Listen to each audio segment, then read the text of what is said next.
Welcome to Zoom Introduction Part 1. Today we're going to be looking at settings. When you log into Zoom, first of all, let's make sure that you go to your My Apps. That's where you'll be logging in this year to Zoom, is through your My Apps. Now let's go to settings. When you log into Zoom, you will be at your profile page here. You'll see on the left-hand side, you'll have profile, meetings, and down through recordings and your settings. This is where we're going to be for the first part of this video, in that we're going to be in our settings. And that is where we're going to show the different settings that you'll want to default, kind of as an umbrella settings. Here's where you can actually put a profile picture. You can actually change it and upload another profile picture if you want. That way, when your video is off, you will have a picture of yourself there. And I recommend it just because often we may turn off our video for bandwidth concerns or whatever, and it's really nice for the students to see your face. So I would highly recommend you loading something there. So we're going to go actually into the settings for starters. And when you go into the settings, you'll see that you've got your meeting settings, recording settings, and telephone settings. We're going to start with the meeting settings. There are a lot of them. As you can see, you can jump to them here. We're going to go through a couple of them and just some recommendations. Some of these are obviously going to be ones that are going to be personal preferences. Others we're going to suggest that you turn them on and or off.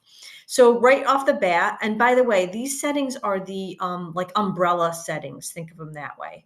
When you schedule a meeting, you can turn some of them on or off, not all of them, but these are the umbrella settings for your whole account and any meeting that you are in for this account.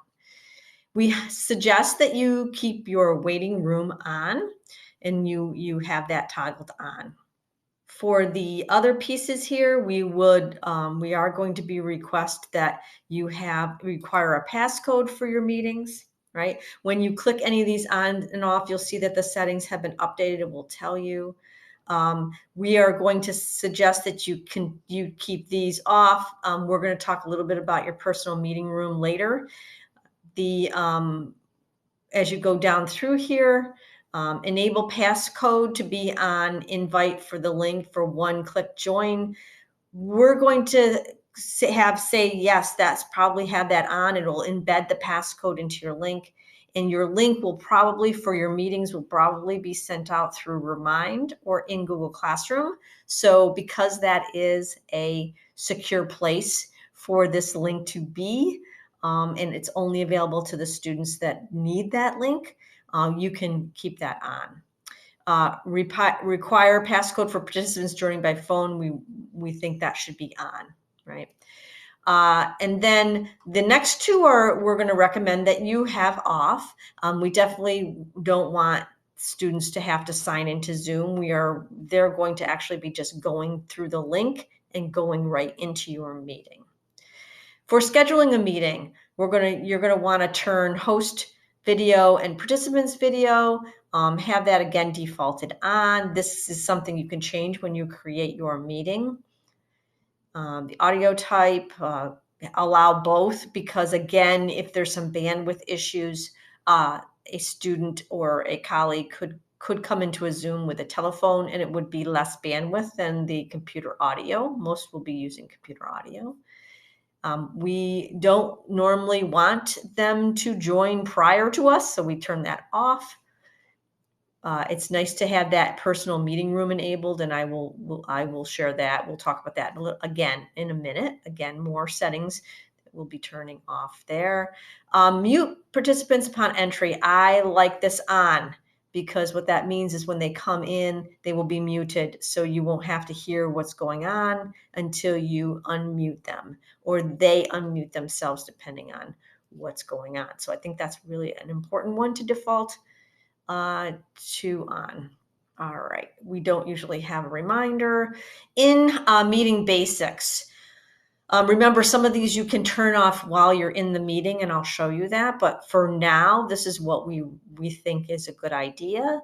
Allow meeting participants to send visible chats to all participants on. You could also, if you're concerned about them copying and saving the chat, you could prevent this if you wanted to. Notice sometimes if there's a setting in here that you change, you'll need to save that directly there. Okay, you could do that if you want to, right? Private chat, we suggest to start off with that you keep this off with students until you really get into the rhythm. This would prevent them from having a back channel chat while you are in that room. So we say turn that off. We don't want any auto saving of chats. Sound notification when someone joins or leaves, totally up to you. If you would like to be notified when someone leaves or joins, then turn this on. And what will happen if you turn it on is that you'll hear a ding. And then you've got your other choices here too.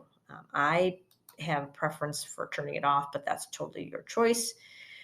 We don't worry about file transfers and chat, so I turn that off. These other ones are off.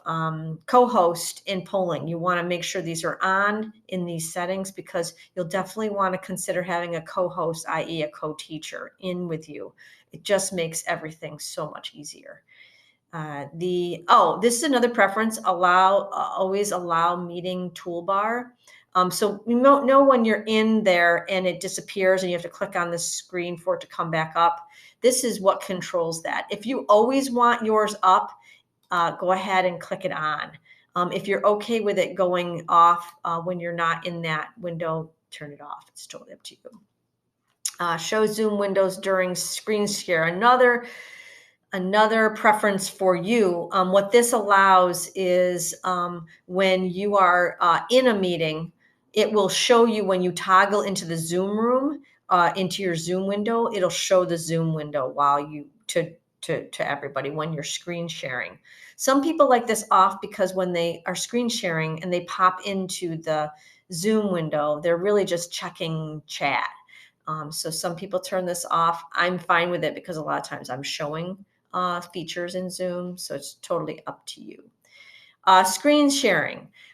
For starters, we're going to recommend that you allow just the host only to share, and then you can always change this later if that is what you want. If you're having students in your Zoom meetings sharing their screen, then you'll want to make sure that you allow participants to do it as well. Totally up to you.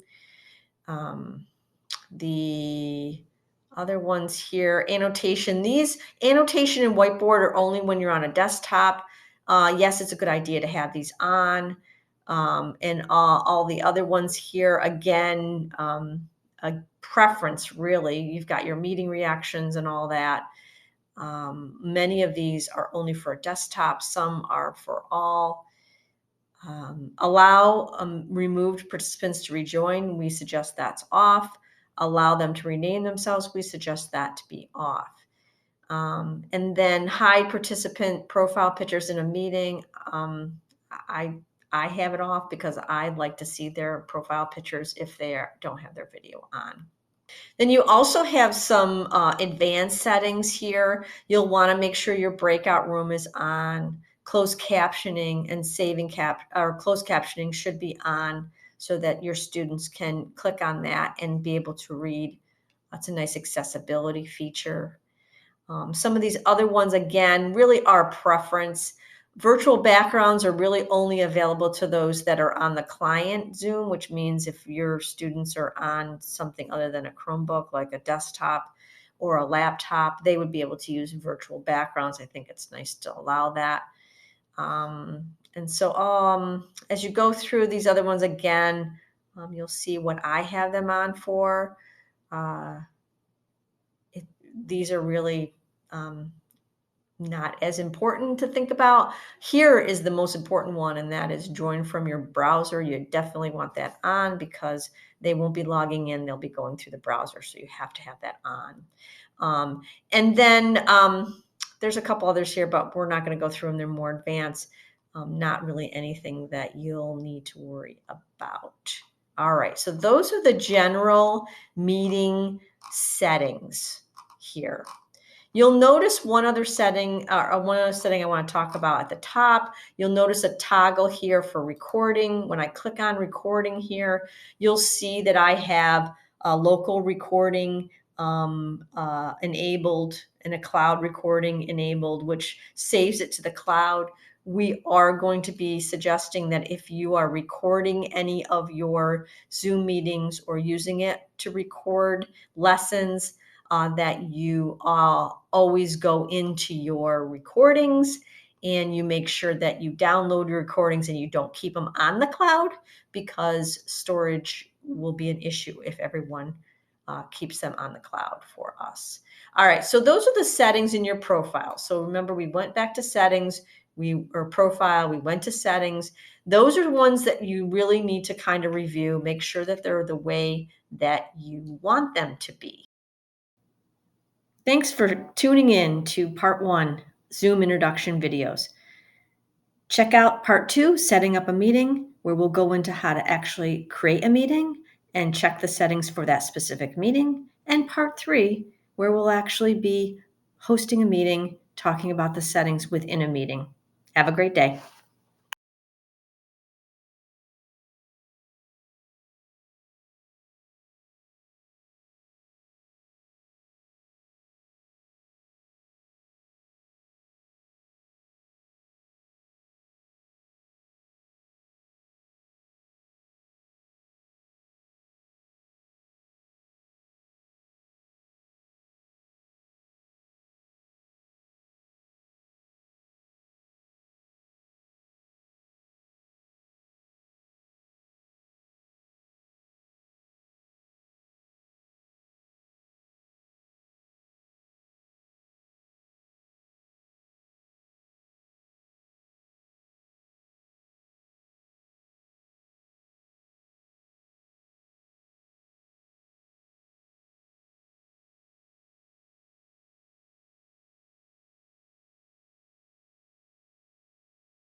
When you log into Zoom, you will be at your profile page here. You'll see on the left-hand side, you'll have profile, meetings, and down through recordings and your settings.